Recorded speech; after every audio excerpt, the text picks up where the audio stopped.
ప్రతిష్టాత్మక Norway chess టోర్నీలో భారత యువ గ్రాండ్ మాస్టర్ ప్రజ్ఞానంద చరిత్ర సృష్టించాడు.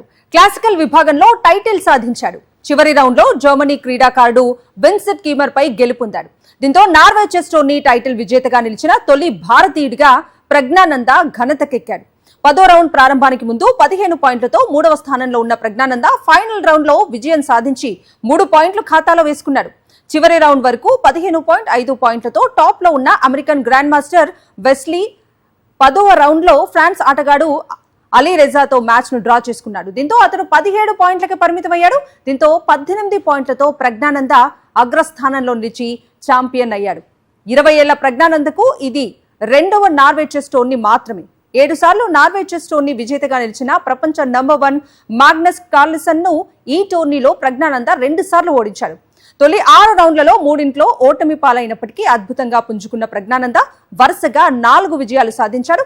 ఇక చివరి రౌండ్ లో మరో భారత స్టార్ గుకేష్ ఓటమి పాలయ్యాడు. అతడిపై మాగ్నస్ కార్ల్సన్ విజయం సాధించాడు. గుకేష్ 8 పాయింట్లతో చివరి స్థానానికి పరిమితమయ్యాడు.